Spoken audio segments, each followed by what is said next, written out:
Welcome to CardsChat, the friendliest poker podcast in town from the world's #1 poker community.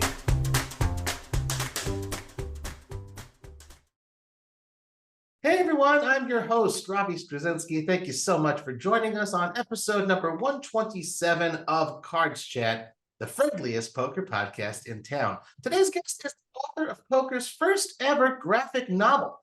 Anish Patel began working on a project 14 years ago after watching the 2008 WSOP main event final table. The project eventually ended up being called The Final Nine, and after boatloads of time, effort, and resources invested, it's finally become a reality. On today's show, we'll get to know Anish a little better, learn about his passion project, and more about how this man is to have created such a unique piece of work. Anish Patel, welcome to the CardsChat podcast. Thanks for having me, Robbie. That's good to see you. Folks, you'll be hearing this, I think, around August. We're recording this in July. I literally, maybe just a week or two ago, I got to see you, Anish, in Las Vegas and meet you in person. How you doing? Yeah, I'm good, doing well. Back from Vegas, trying to get back to the used to on the time difference. So yeah, all good. So, and where are you located? I'm based in London, UK. Okay, cool, nice. Yeah, so it's like a 8-hour time difference for you. It was a good trip overall. You enjoyed yourself? Yeah, I really did. It's been a while since I've been to Vegas again. The last time I went was 2018, but that was a different Vegas. That was the past year. This time was a completely different visit because I was there to explore the whole WSOP event as well as promoting my book Final Nine. Sure. Okay, well, we'll ask you a little bit more in depth about that later on in the show. But we'll start off sort of, I guess, from the inception. The 2008 November 9 final table, that was the inspiration for your book. And that was the first year that the World Series of Poker innovated this November 9 concept. And they instituted a 4-month break after the players made the final table. And that kind of like gave us an opportunity to get to learn who they were, their stories. This is before social media became super rampant. So that was actually extremely helpful for a viewer perspective. Who are these people? So was that the first year that you watched the WSOP coverage on TV, or had you been a poker fan before that? So it was the first time I watched WSOP main event or any type of kind of WSOP event. And before that, I was playing poker with house games with friends, sometimes in smaller tournaments, smaller cash games and everything, just to learn what the industry was about as well. But I was a fan of playing the game, really enjoyed it, especially with friends and stuff. We play weekly. And it was funny because I was just at home and I was just changing the channels and I'm like, oh yeah, look, there's poker's on there. I didn't know what it was about. It was just, I didn't know it was a main event, didn't know what WSOP was about, anything like that. But I just left it in the background. And while I was putting some ideas together, and it was weird, it happened at the same time, putting some ideas together, I was listening in the background and I turned my head around and they were talking about Eastgate, some of the backgrounds and all the other players that were on the table, and they were just talking about how they play, where they're from, what they do as a job if they have a separate job, and it was quite interesting to see that. And then because of the internet at the time, you start typing in certain keywords like WSOP, the main event, and trying to understand what that is and what the history behind it was, and that's just kind of like, oh, that's just kind of there was a light bulb just there and then. That's interesting. So wait, so when you were playing games with your friends in the home games as poker, you treated it and sort of thought it was just this pastime, like, playing checkers, chess. There was no knowledge of this poker world out there? It was a bit of that, yeah. Like it was more of the house games, just playing friendly games, having a good banter with friends, having a laugh, winning on hands you're not supposed to be playing, like the 7-2s and random hands like that. And it's always fun to play that with your friends. You play that differently against other players. And there I knew there was a world of poker there, but I didn't know how big it was because I knew that there was an online presence at that time as well. Nearly 40 plus 40,000 plus players on just one single website, online gaming website, and there was like over a dozen at the time running. So you times that and you go, wow, that's a lot of players online playing a lot of poker. Did you play online as well, or was your play limited to just the home games with friends? It was the home games. I played very small online games, more just kind of the practice, it's very small, limited cash game, small minimum buy-ins and stuff. So just to make sure, see how I perform in those games. Uh-huh. Cool. Back then, they didn't have like time limits or turbo or anything like that. For sure. Absolutely. I mean, besides, I guess, the playing together with your friends, what was it about the game of poker that, you told yourself, hey, this is pretty cool. I want to actually play? Or was it just, hey, I want to get together with my friends and that's what they're doing? Yeah, it was. I've always been a fan of kind of gambling. I'm not saying I'm a huge gambler, but I always like to play a bit of cards or roulette. Blackjack was one of my favorite games. But still is. So is free card poker. Uh-huh. But that you can only play those in kind of casinos. You don't really play that with friends. But when poker came in, it was a different environment. People were just sitting around.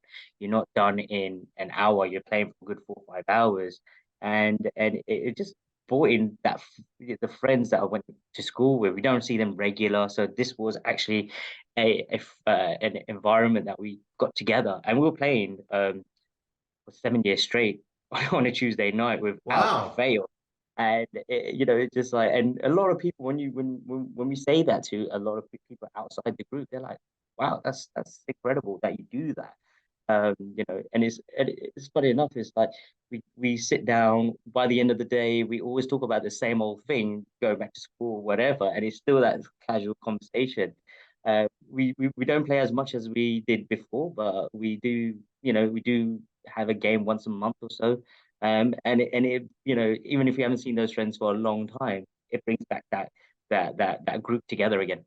That's lovely. It's such a great thing to have, and something that's really fun to bond over years. I mean, I myself have been playing in the same home game also for over 20 years, and there's nothing like it. It's a very, very special Exactly. bond you have with your home game friends. Anish, you said that the characters you saw on TV is what got you interested. So as you mentioned, Peter S. Eastgate was the winner of the WSOP main event back in 2008. That was the year that inspired you. Other final table participants included, and I'll just run down, I think my chip counts when they made the final table. Dennis Phillips, Yeah. Ivan Demidov, Scott Montgomery, Elon Schwartz, Daru Suharto, Chino Reem, Craig Marquis, and Kelly Kim.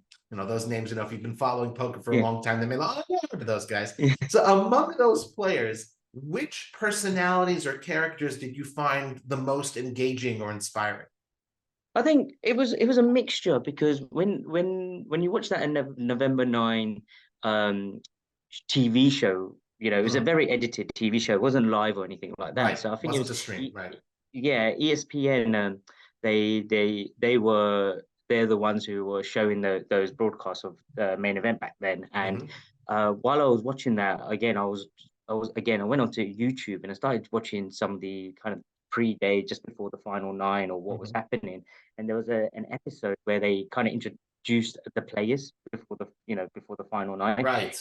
And the way they did that was like they talked to each player, and each of them kind of had a different background, from being a local Vegas person to a couple of European players. And Dennis Phillips, for instance, he was the chip leader at that time, and he had a lot of attention to him during that break. He was doing interviews, he was throwing the first pitch at a baseball game, and Sure, I remember a that. lot of that. And I was a it's big weird. I still St. Louis remember. Cardinals fan. Yeah, so watching those plays in between that break kind of got me into understanding each other players, even especially with the lowest that I think it was I remember the name, it was Kim, um, Kelly Kim? Kelly Kim. Yeah, even though he had a very small chip stack, and they were saying that he's only going to survive a couple of hands, but get to know those type of players, because it could be a dream that he could have bounced back from those low chip back to making it to the winner. And yeah, it was great. And it just kind of brought out the not just the poker players, but the person behind all of that really got me going. um it, Even though 2008 gave me a bit more exposure of that, but the year later in 2009 was a completely different year. Different players, Joe Cadder, David Moon, even Phil Darvin Moon, Ivey yeah, was I in. remember the logger Yeah, from Maryland, right? yeah, and then the poker pro Phil Ivey, Yeah. he was on that final table, and everyone was rooting for him, being the pro at that time. And if he won that, he's pretty much won everything. Yeah. And the way they actually, from the introduction of that TV show, was like they were showing Michael Jordan, one of some of the best baseball players to soccer players to etc. And they were like, can Phil Ivey be the one? And Right. that kind of drove me to say, look how they're doing these kind of programs, and it's so exciting to watch. Right. So was there sort of like a one-to-one of players that you saw to inspire your characters, or are your characters more like amalgamations of different people you saw playing poker on TV? Yeah, at the start it was kind of picking. Let me research on like the one-to-one kind of poker players like Dor Bronson, Phil Hellmuth, Johnny Chan, many of the other players, and I'm like, oh, let me read their backgrounds and stuff, and everyone had a different background, which was quite exciting. Right. But then, of course, it was one of those things that I wanted to select a bunch of characters that not identify to one, but to many. Now, it could Mhm. be to do with the features of how they look, the background they had, or just the style of poker they played, and that's why I wanted to mix in with the range of characters I had, and so that anyone who picks up the book or reads it, they will go, oh, this is something I played before, or this is what I've done somewhere in my background, so I can relate to these characters. Sure. So, I mean, obviously, as the audience watching it, what turned these, regular people who just put their pants on the same way you and I do, to a large degree, was the commentators, Lon McHarren and Norman Chad. Yeah. I'm wondering to what extent or what degree did that and what like their influence on the broadcast sort of have on you and your development of your characters. Yeah, they done a great job when doing the commentary on in those shows and stuff. They have their own kind of um fun jokes about how they play or how they would play their hands, or they'll bring back some of the legendary hands that were played Hmm. similar to what they had on that broadcast, and then just bringing in certain character certain players on the game. It says Peter Eastgate's from, I believe he was from Denmark, Yeah. so bringing those things in, and you hear these things, and it's good to get those insights even during those games while they're playing the hands. And when they talk about the hands they were folding or playing or shouldn't have fold, it kind of drive that to say, oh, it's quite entertaining to just sit there and watch. Right. And I love, people poker is a longevity game. It's not a quick game. Yeah, even though the shows can be cut down, but so many sports around the world that you watch are very slow. Some people don't like the slowness. I prefer the slowness. I like the techniques of even if they're just sitting on the table and just thinking, and you're trying to understand what are they thinking about, even though we know what cards they have and what's on the flop and what their opponent has because of the edited shows. But when you Right. watch it live, what are they thinking? And that kind of drives it. Right, for sure. Okay. So you were inspired by the broadcast. We talked about that at length, but to properly do this, you need to do, on the ground research. So Yeah. you went to Las Vegas, you flew there from the UK numerous times over several years. And I'm kind of wondering, that's such a unique kind of question, but like what sort of research do you do? What type of activities are involved in like a research trip to Las Vegas, but like a genuine research trip? Yeah, it was funny that 2008 year was my first time I went to Las Vegas, and this was just before I even thought about the book itself. And I've always been a fan of Vegas because I've been reading about it in books, articles, or watching certain shows, and they always talk about Vegas. Right. But when it came to community, when it came to poker in Vegas, I knew there was poker existed, but not, but because when you hear Texas Hold'em, you just think Texas Hold'em being in Sure. Texas. Not the home of poker is actually Vegas and Right. and downtown, where it all kind of began. So it was interesting to see all of that. The big hotels, the small hotels, just the all these poker rooms across each all these hotels and casinos was Mhm. really interesting to see. And until I think as I said many times I've been there, the time I actually went was 10 years ago, 2013, and where the Rio was hosting the event.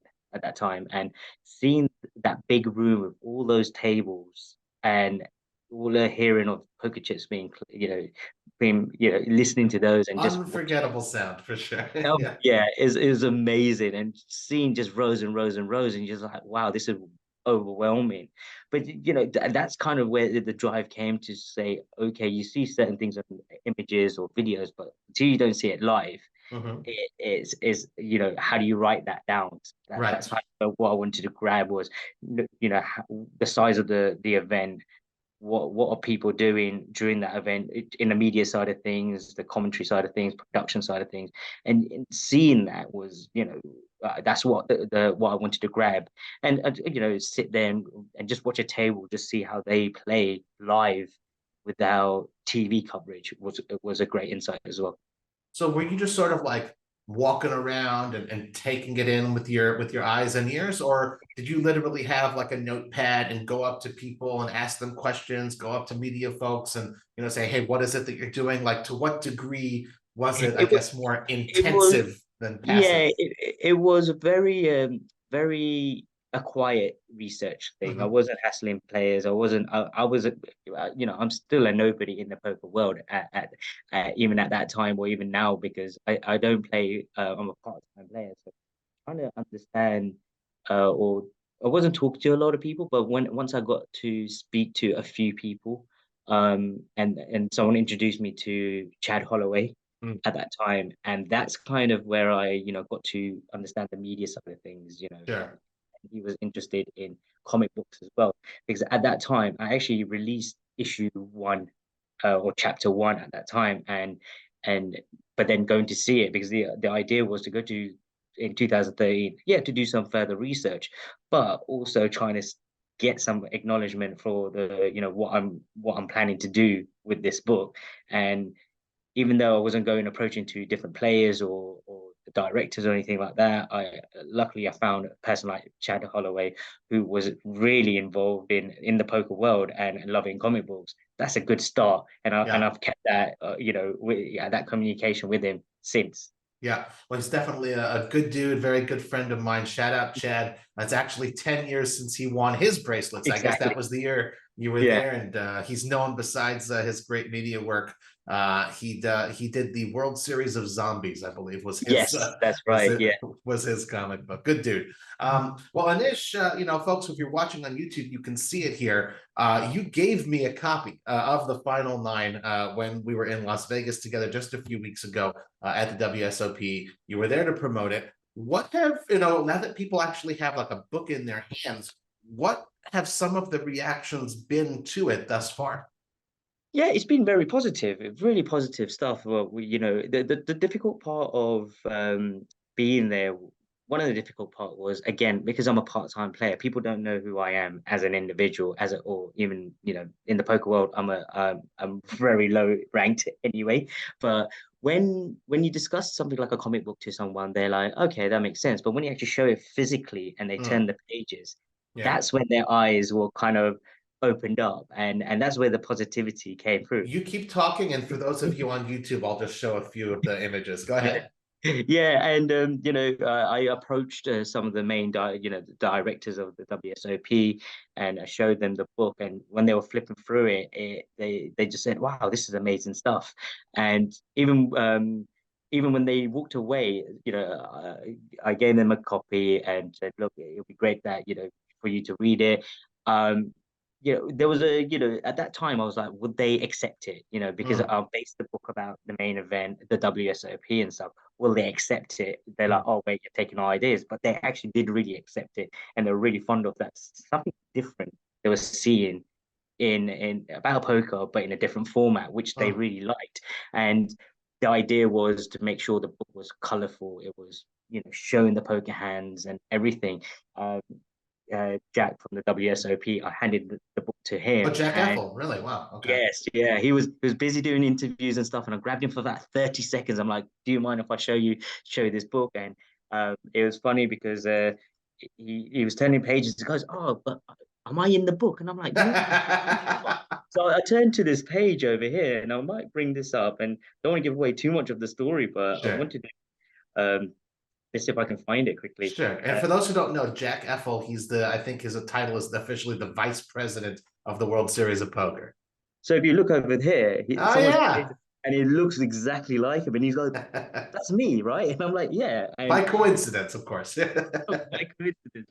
And but then once I finished the conversation, he went back to his team, and he was still flicking through the book, and everyone's asking, and I'm watching it, and while he's flicking, everyone's like, "Oh, what you got there?" And he goes, "Oh, this book, this guy just handed it over," and Oh, people were like, nice. "Wow." So I went back to him. I'm like, "Oh, Jack, can we just get a picture? I've forgotten to get a picture with you." So wanted to make sure I got a picture. And then I started speaking to his team, and it kind of grew from there. And everyone got interested in the idea. And that was just one, I was doing that throughout my visit there, That's just lovely. kind of going through it. Of course, it was tough because a lot of people were playing the game, and I don't want to disturb them while they're playing the game, especially if they've been pretty much knocked out. You don't want to really say, Right, "Oh, but," of course. because they're pretty upset when they've just been eliminated from the tournament. Sure. But the positive thing was that everyone was quite friendly. It was, I could go to anyone and just say, have you got 30 seconds or whatever time, just to let me show you this. And that was just with players as well as the media press as well. They really were up for, seeing the book. And I'm like, look, I know everyone's busy, but here's a copy, have a read. Please, if you're interested in communicating later on, please do. And that's what I'm hoping for, really. That's lovely. I'm glad to hear it. Kudos to all the friendly faces at WSOP. You were in Las Vegas for a little while. I mean, you can't have been there and not played at all. Did you play? I did. Okay. I did actually enter the biggest main event in history. Over 10,000 Really? entries. Okay. So I literally flown in on 4th of July. As soon as I arrived, I went to have a look, took a quick 2-hour nap, and then I thought, all right, let's just join the tables. So you were one of 10,043 entrants. Yes, and it's great, being part of that history. Is amazing yeah, I knew it was going to be big. I didn't realize it was going to be that big, and Right. every kind of record. Yes, and I did play in a few hours on day one, day 1B, and then I had a few days off, and then joined the day 2 A, B, and C. It was at that time. Um, Unfortunately, it was a great table. I actually really liked the table I was sitting on. Everyone was having conversation. We were talking about the book and just generally other stuff. They were like, "Oh, they were quite interested." Uh-huh. But the but the poker player was not on my side that day. All the pre hands I was getting, pre flop hands I was getting weren't great, so it was very difficult to play those. Sure, Even of trying to course. flop them here and there when you got some really good players there with great hands. When I look back at that time, there was, yes, the idea for me was to be there as long as I could, and try to, of course, do well playing poker, but it was all about the promotion of the book as well. Interesting. So was this your first ever bracelet event that you'd entered? Yes, it was. Oh, It was. that's I so went for the big cool. one. I So went for the big one. nice. Yeah. Wonderful. I'm glad you had a good positive experience. Did you manage to cross paths at the felt with any notable players? Sorry to those who aren't as notable, but just wondering if you want to throw out some names. Yeah, I mean, one of the main one I did come across was Chris Moneymaker. He was Oh, there, wow. and I got to speak to him, and show him the book, and he was quite excited about that as well. So, Chris Moneymaker, again, 20 years ago, he won his bracelet, and Right. that changed up the whole poker industry when because of an online player coming in or satellite player coming in to win that tournament, and then that's what after that the numbers grew. So For it's a sure. great story to tell, and it was great to see him there. I did see some other players around, like Jamie Gold. He was sitting right behind me, but of course couldn't really um, have a conversation because of the Sure. game playing and stuff. And of course because of the breaks you get, I'm glad they have breaks. But that 20 minutes, half an hour, everyone's running out. They're going to trying to grab Got to go to the bathroom. Yeah, sure. bathroom, yeah, trying just to relax and just trying to refocus. And again, it, but the amount of people just walking in and out, Oh, especially yeah. at that break time, it just felt something different. Right. But being patient and stuff. But yeah, I got to try and meet as many people. But it's my first year there Sure. competing and really promoting the book. So if, in the future, get me plan, I can plan that better, I reckon. Cool. Cool. Well, since you got the shout outs to Jamie Gold, Chris Moneymaker, folks, this is episode 127 of the Cards Chat podcast. If you want to hear Chris Moneymaker, that's episode 15. And if you want to hear Jamie Gold, that was episode 64. We've been fortunate to have a number of main event champions here on the podcast. If you haven't heard them yet, be sure to go back and watch or listen to them. My understanding, Anish, like you had said, you'd sort of released that first issue. You had originally set out to write a singular comic book, but eventually that expanded and it became this 13-issue series, which you combined into this, a graphic novel. I'm kind of wondering, how does an idea develop into something that comprehensive? And sort of as a creator, what allows your vision to keep expanding beyond that initial vision of, okay, I'll do like just a book, you know what? No. And slowly more layers and layers keep getting added to the point where it becomes this whole graphic novel. Yeah, I mean, it was back then, I was still new to not just the poker world, but the comic book world as well, or even writing at that time. So trying to, understand how to write a comic book was new to me. So I'm doing a lot more, besides doing a research on poker, the characters, poker players, and Vegas and everything. I also was doing a lot of research on how to create a comic book as well at the same time.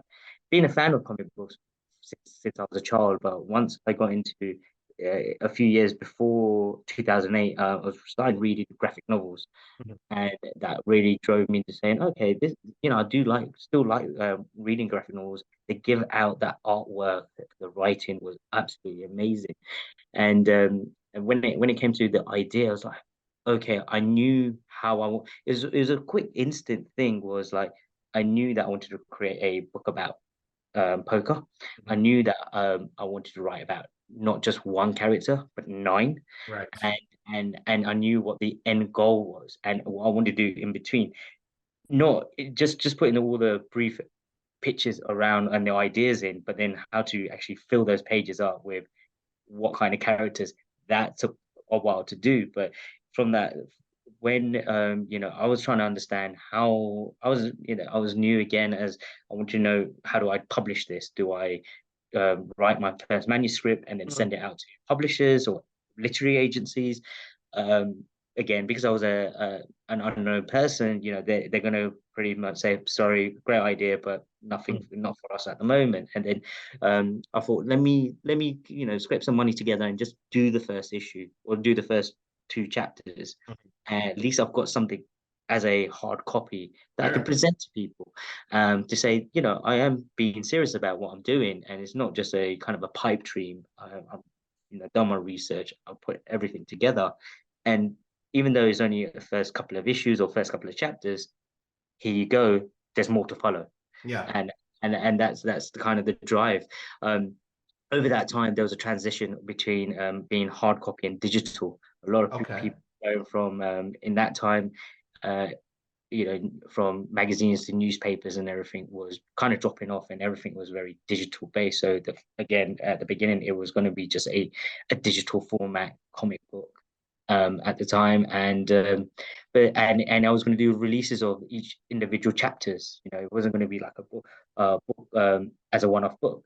But then during that, after years later, since kind of the online TV streaming companies have come on, like Amazon and Netflix and all the other companies that kind of competed, what they did now was, even though it's a TV streaming thing, what they did was every time they put a show on, they just put all the episodes on, so people can just watch it at their time. You just binge, right? And sometimes some shows do it like a weekly base, some do it as a binge. Even if it's a weekly thing, people end up just recording those shows and then watch it after 6 weeks or something. I was okay, I'll binge watch the 6 episodes and then watch the next bunch.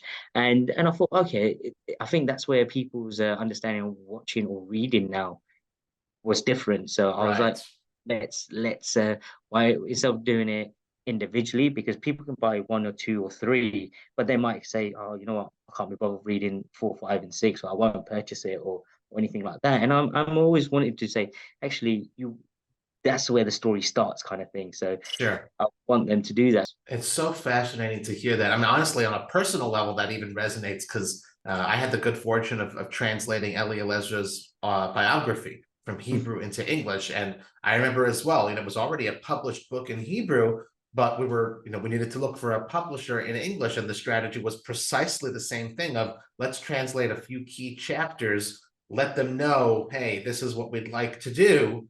And then, hopefully we'll get a publisher and then continue on with the entire project. And I got to say also, again, folks, we'll say it's so easy, just a throwaway line. Oh, 14 years is a long time. It takes so much dedication, drive, and devotion to a project to see it through. And it's so instructive and honestly, it's very inspiring to hear, how you persisted, you believed in this, and, you didn't really have a template to look to. You had a lot of trial and error, a lot of failure, imagine, along the way. Definitely a lot of roller coaster So journey there. Yeah. And also just say that you touched upon how, the world and the way we consume media changed over this 14-year period from 2008.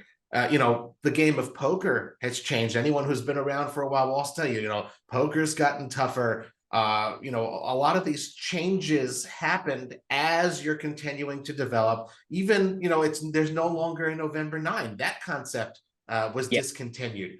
With all of these changes happening, the world is dynamic and you still got this vision. Did that vision change, or did you kind of tweak your ideas over time because of that?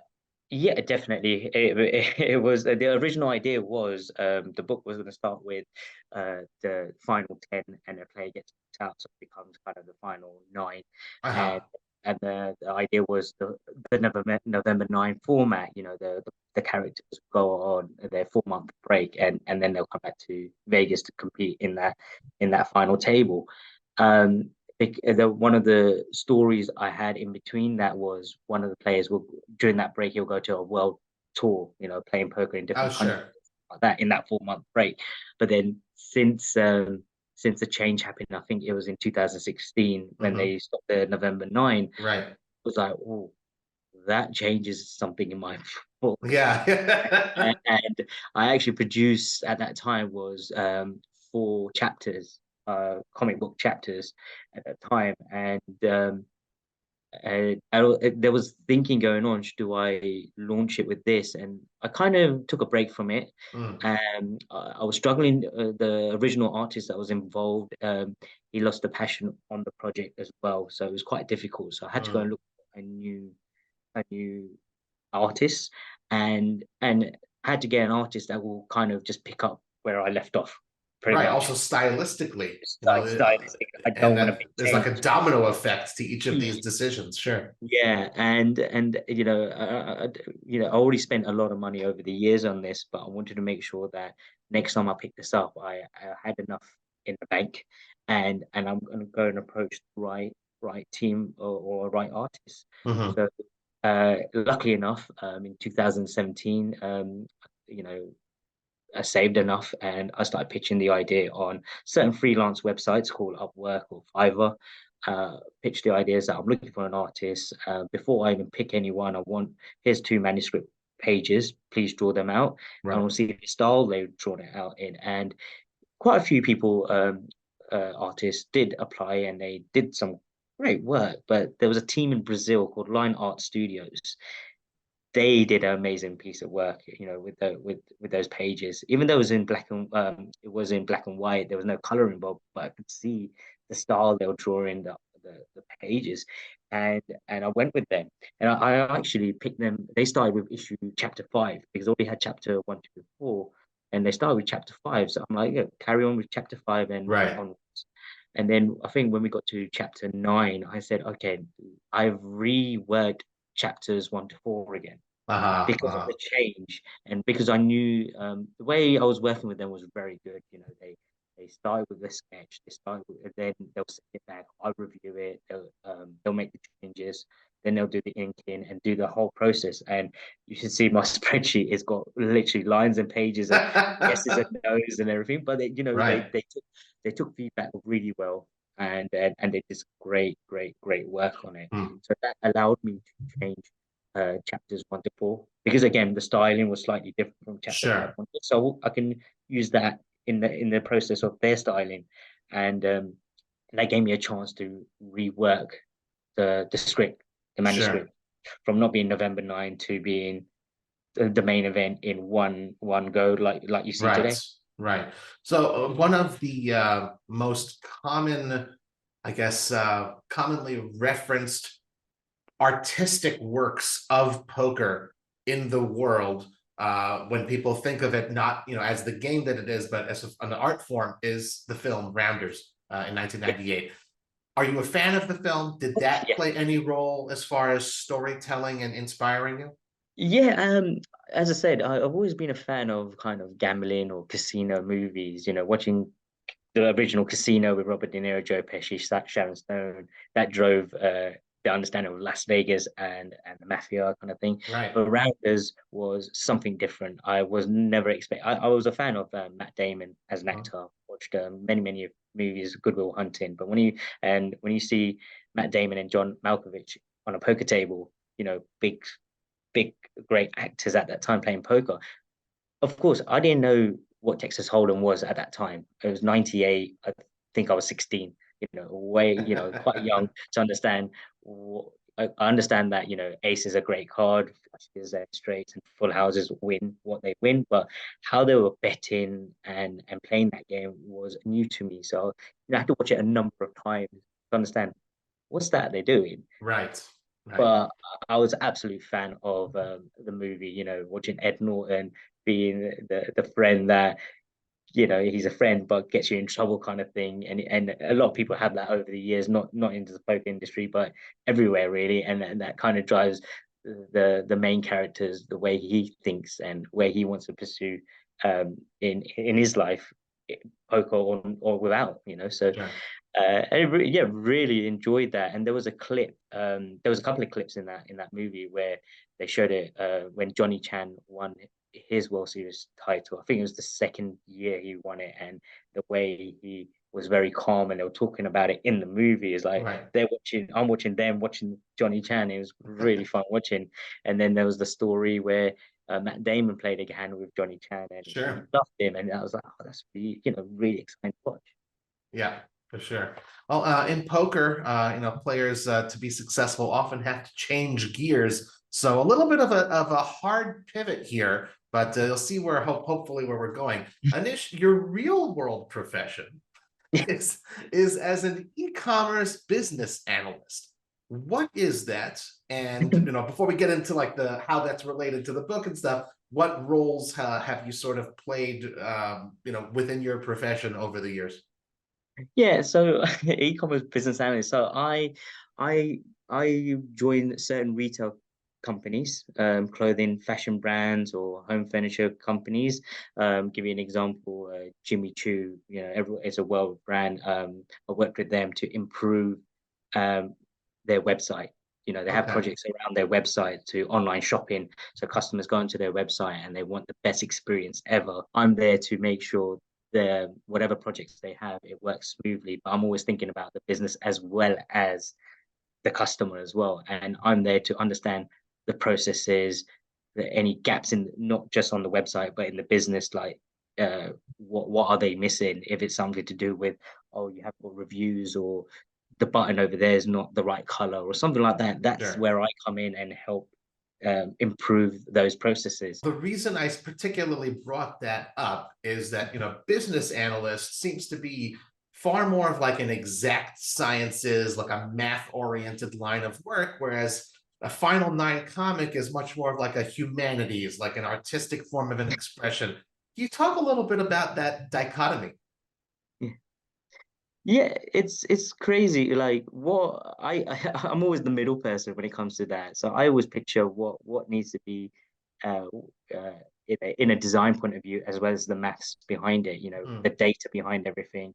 How many people are driving into the retail websites from a mobile perspective, desktop or tablet, and then but what do they see? How do they see things? So that kind of the design point of view. A lot of my projects have always kind of the customer journeys. Right. Very interesting. Okay, so the next thing I'm going to ask sort of combines a few things. It may sound a little long-winded, but hopefully you'll see where I'm getting at. Yeah. Obviously, the Final Nine has been sort of a passion project of yours. You've mentioned obviously the need to stay on budget. You've mentioned the whole idea of making sure you've got enough funds in your account to do it. Obviously, beyond the time, the effort, the blood, sweat, and tears, a lot of money has gone into it. I don't really even care. I don't want to discuss the exact amount, but obviously so much dedication and drive has to go into a project like this. And we all know, everyone in the CardsChat audience of the world, not every single book is going to be on the bestseller list, especially something with such a narrow niche. Now, obviously, we hope you sell millions of copies, but this does seem to be a project that's more than just about making money to you. What are your hopes and dreams for the Final Nine now that it's been published and that the work part of it and creation part of it has you've crossed that finish line? What are you hoping to get at? There was two things actually. One, years ago, as I said, I'm a part-time poker player and I love the game. I love the hit now. Now I know so much about the history, about the WSOP, Las Vegas and all that. I love the industry, but I knew that I would never be a full-time player or a regular player or a player that people are going to notice. And I told this, in the beginning stages of when I was actually just putting the characters together. I was speaking to a friend, and I said, I don't think I'll be that person, but I want to be known as the person who wrote the first graphic novel about poker. So when someone mentions it, goes, "Oh, that's Anish who's written this," they're like, "Oh yeah, that's who he is," and that kind of gets me in the poker world. And that's where, when they say, when it comes to a book and my name, they're like, yes, that's how I was going to join and that's how I get recognized. And that's who I wanted to be, a kind of an inside outside in the poker world of that industry. I'll be playing here and there, but that's who I wanted to be in that poker community. That's pretty cool. That's I guess a little bit about personal legacy, leaving your mark on the industry.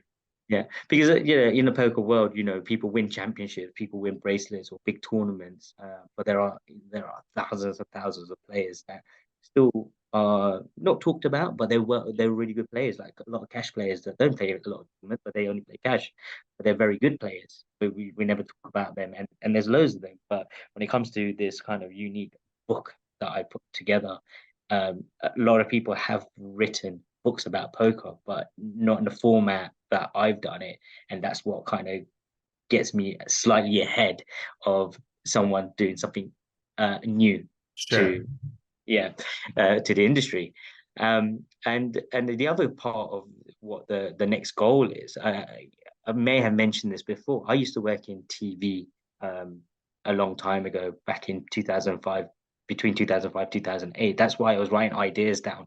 Poker wasn't just one idea, that there was many ideas I had, was to write certain short films, short stories, anything that I can put within a budget or something at that time. But I've had a creative mind for many, many years. So when I decided to write this book, I was like, you know what, I'm going to write the book as a comic book, but then I'm hoping that eventually it becomes more than that in a different media, in a film media or a TV media. Now, back in 2008, I was thinking a movie, because that's everyone's thoughts. But now, as times have changed, a lot more people watch TV shows. You got even the biggest actors in Hollywood now doing TV. Stallone, for instance, you'll never expect to see Stallone and look at him, he's in a TV show. Kevin Costner doing the same thing, and people have pivoted to different medias when they thought TV is no good, but now it's the big thing. And I'm hoping that because of the 13 chapters I have, it can easily blend into a TV show with some slight changes to make the audience watch it correctly. But it's there to work out. Sure. Well, one chapter closes and the next chapter is yet to come. Let's see what the CardsChat community wants to ask you. So the first question for you from the community, Anish, is from our good friend Acid Burn FX. He wants to know, if you were a villain, which superhero character would you choose against you and why? And you could put this in a poker context if you'd like. Sure. I'm a big fan of a lot of superheroes, so it's very difficult to select one. But if you're a villain, you want to beat the simple superhero out there, but when you're going to pick the best, it's always going to be Superman. He's got everything that a superhero can, and to beat the best, you want to fight him as much as you want, trying to find out his weaknesses, and we know some of the Superman's weaknesses can be between just the normal people, the family, and kryptonite. And if you could use that, we could win that. And that's what you do on a poker table. You know, you want to find a player's weakness. Now, if it's to do with their tails on the poker table or anything else, you know, you want to take that and try to challenge that and try to beat him in not the simple hands as well as big hands, and try to carry on beating them. You know, that's the in a cash game or a tournament, you take a few chips and there, but then you can take big wallet and then finish him off with whatever he's got remaining. That's the kind of superhero I want to face. You can't really go wrong with Superman as your choice. One other creative one from Acid Burn FX, also in the superhero genre, I suppose. Anish, if you could have a secret passage from your room, where would it lead to and why? Well, honestly, it's the house I always love to go to is Vegas. Someone give me a door to Vegas. Okay, so I'm going on a 10-hour flight. I'll take that. I'm one of those people when I endorse Vegas to friends and family all the time. Everyone always comes up to me and says, "I'm going to Vegas. What should I do?" I'm like, "How much time have you got?" Because I've got for you. And they like to hear me. I'm passionate about everything I do, but you know, when it comes to Vegas, oh yeah, that's the door. We're certainly peas in a pod of that in that regard. Baloo 1982 has a question. You've mentioned, Anish, that you play poker also recreationally, mostly Texas Hold'em. Do you also play Omaha games? Baloo 1982 wants to. Yeah, we do. The household game that I play, we've been doing a different format of games. We do like a mixed game, kind of hands, on our household game. So um, every blind we do an Omaha hand, a pot limit over a hand, and it gets a bit crazy. And then we move on to Texas Hold'em. But when those Omaha hands go in, everyone's going in hard. Once every orbit. Oh yeah, that's for sure. And I definitely enjoy that game. I'm glad it's pot limit. If it was anything else, it would have been a lot worse. Limits the damage a little, right? Yeah, exactly. It can be very dangerous. And I know that Omaha grows from not just 4 cards, but the 5, 6, and you know that's when you're really thinking on what your best starting hand is, if it's even worth playing. For sure. Chica Benita is our next question asker and wants to know, Anish, have you thought about introducing your comics to a different audience of countries that aren't necessarily familiar with it? I mean, have you considered, for example, publishing your comic in Russian, given that there are a lot of Russian-speaking poker players? Yeah, I'm definitely in that process of, you know, right now I've only released the book. It's been a year now. The plan is to eventually write the comic book in different languages for the globe, in Chinese or in Asian markets, especially European markets, and in South American markets. Really want to do that. It will happen. I'm just trying to figure out which one to start with, because the time consuming of formatting those books is takes a while. And I want to make sure the language is correct in those languages as well. The nuance of poker also is important. Exactly that. So it is going to happen. Unfortunately, I have no dates at the moment for it. Okay, well, it's good to have continued projects to look forward to. Crystals has a question. Obviously, Crystals has read the final 9. Wants to know, and we don't want to give anything away, but wants to know, why did you put 2 women at the final table? And when do you think a woman will once again crack the final table of the real main event?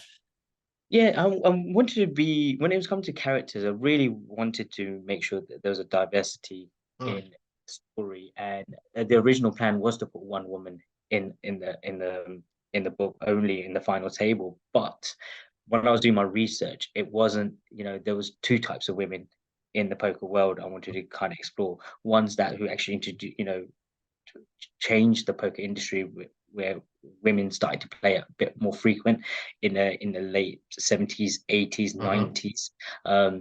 to the generation that kind of came like 15 years ago, the younger generation that uses poker as a more of a poker influencing in social media. And I wanted to kind of mix them out and show both their tales, and they respect each other as well. That if it wasn't for the older females that jumped in, the younger women would never have joined those community, because as you know, there's a very male dominated game, but it's slowly enough it's going to come, and I'm looking forward to the time that women will be joining those final tables. It'll be quite exciting when that happens. Great answer. I think a lot of us would be nodding our heads in agreement with that one.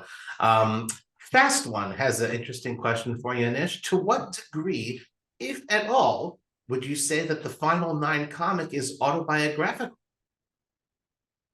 Definitely, there's one of the characters is based on me. I had to put myself in because many times I spoke about my house games, and the reason those house games came alive was because of my poker playing with my friends. They hated me on the table. I was the most hated player on the table, and some of the chants they used to do on that table was quite fun. It was brutal for me, but I'm like, oh, this is quite fun, and I actually used that and put that into the book itself, and made it look like a very lively story to tell, and a quite exciting character. Cool. Okay. Franco Dami, thank you for submitting your question. So we actually have covered the question that you asked, but I will say you had a nice note here, and we'll tell Anish what it is. Just wants to say, Franco Dami, thank you very much, Anish. I got to know your comics thanks to CardsChat. I congratulate you. They capture the essence of the players and what they go through when they are at the tables. So thank you, Franco Dami, for submitting that question. Well, again, the question has been answered already, but thank you for submitting that comment. Garcia Pablo Daniel wants to know, Anish, what has poker given you as far as a life experience? Bit of a broad question there. Yeah, I mean, it's opened the door up to something completely different. You can, what I always tell people about the poker game is that it doesn't matter who you are background wise. You can sit on that table and play with anyone. It could be the richest man in the world to a doctors or even professional players. You can be anyone on that table, but at the end of the day, everyone gets dealt two cards, and you should be afraid of playing against each other. And that's what shows me that any other game, any other sports event, or anything people research, they've dominated those things. But when it comes to poker, if you feel like you've got some luck behind you, you can sit down and play against the best. Yeah, great answer. Kun Aguero Cruz. I mean, would it even be a piece of content in 2023 if you didn't ask this question? Great question. Anish, as a graphic novel artist, what do you think about AI generated art? Oh, difficult. I'm a fan of technology. I like things that are moving ahead of time, but it does decrease the fact that there's so many talented artists around, and yeah, around the world. I've worked with, with this book as well as other projects. I've worked with very creative talent, and what AI may or may not give, I don't know in the future, is the feedback. If I'm paying for something, I want to see the first sketch, and then I want to say, well, let's change this. If I can get that, then I'm all for it. But when I see these talents, I always had that graceful kind of thing that the work you're doing is unbelievable. Beautiful. That's very good tribute to your graphic designers there. Lavart, we're going to tweak the question ever so slightly, asking Anish, how much time do you spend on playing poker and writing comics? I'll tweak it to sort of ask, like, I guess, what percentage of your day or week or month, like how much time out of your regular schedule do you devote to this project? Quite a bit. I have a day-to-day job, like a lot of people. So, but I spend like at least 2-3 hours in the evenings devoted to the comic book. When it's not the comic book, it's poker. So so it's a mixture of things. But with the book, now the book project's over, but it's all about promoting and marketing. Sure. that. So I take some time to do that and do my. I'm still researching. I'm always researching, and I love doing research because there's new players, there's new formats of poker happening, and I want to still explore them. Right. Cool. Very good. Love poker. Perhaps worded slightly as a needle here, but we'll see how you accept it. Wants to know, Anish, you don't have many results on Hendon Mob. Is it because you're more of a cash game player over tournaments? I'm neither, to be honest. I Okay. wish, yeah. I'm not a regular player. I'm a part-time player for house games, but only recently done a couple of European trips now, and now I'm part of going to the WSOP. Right. But I do pick my times. I do. I poker's a marathon, and if you're willing to play that marathon, then I'm dedicated to it. But I've got so much other things happening. Not saying that poker is not my ambition, but I enjoy it when I feel relaxed. When I want to relax, that's when I play, and that's why that's when I can fit in that time for playing poker. Excellent. Maddie Bumpo wants to know, have you found that the research you've done for your comic book has improved your poker play at all? Definitely. Really? Yeah. The research, the time I was putting some, in the book when you're talking about certain hands and stuff like that. Right. In a friendly game, you play everything, but when it comes to kind of the professional level that we've seen over the years, you want to play certain hands and how you raise them and how you raise the pot or re-raise. That's definitely helped me improve my game. Um, learning about that, oh, I would have played that years ago, but now I'm like, I shouldn't have done that. I still some of the hands I played it with my friends, I'm like, how did I get away with that? But I'll never do that in an actual table. That's so interesting, very insightful. Because I mean, honestly, when I saw the question, I'm like, my answer to that would be like, well, no, one's an artistic pursuit and one is a poker. But that's very, very interesting to hear that from.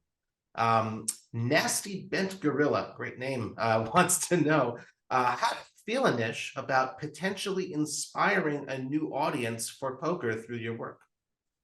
Oh, great. Besides the poker promotion, I've been doing a lot of Comic Cons in the UK, and these are just comic book readers or just comic book fans, or Comic Con's bigger than comic books now. It's talking about fantasy, it's talking about everything. But I've actually been promoting my book at these events, and when people walk past, I pitch the idea to them. They're not poker fans. Some of them just about read comic books. The pitch is important, and somehow I got through it with them, and they got excited about it, because That's what I cool. say about a final nine is like a murder mystery. It's 9 players on a poker table, and you don't know who the winner is. Like a murder mystery, you don't know who the murderer is until the end. So during the whole story, you got twists, you got backstories, you got everything happening. For sure. Just to get you in. For sure. Nata777 wants to know, what poker event would you like to visit that you kind of as a bucket list that you dream about? Well, I just recently visited the WSOP main event. That was my dream, and I was able, that I had that opportunity to enter in that tournament, and I'm glad I did, because it was the biggest entry of all time. So I'm glad I'm part of that. Cool. And time to add a new one, because there's lots of great destinations out there beyond Vegas as well. Rhino Ryan 89. The first question that comes to my mind in regards to comics and superhero, Anish, cape or no cape? Wow. I would say cape. The reason behind that, Superman wears a cape, but also Spider-Man is one of my favorite superhero characters. Now, he doesn't wear a cape, but that web he slings out is pretty much like a cape. Okay, fair, interesting. We'll get to our last question asker, Zoro222. On that exact note that you just mentioned, so it's 2 questions. Number 1, Marvel or DC? These are tough questions, right? Well, thanks to the CardsChat community for putting them out there for you. I'm a massive fan of Marvel. definitely love all the characters and the creators of those characters. Unbelievable job. I don't know how you get an idea like that, but Superman being the first superhero, great creation of that genre. Unbelievable. Okay, kind of playing both sides there, but yeah. Okay, that is fair.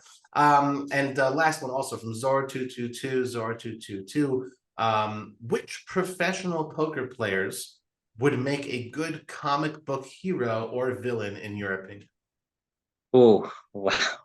I mean, you see that in real life anyway. The film Helmu and Johnny Chan story, Johnny Chan was in the midst of winning a third in a row WSOP main event, and a young Phil Hellmuth, I think he was like 21, 22 at that time. 24, something like that, back in 1989. He became the youngest champion, took away that title from Johnny Chan, and that's like that hero villain type of thing, or passing the baton on to the next generation of players.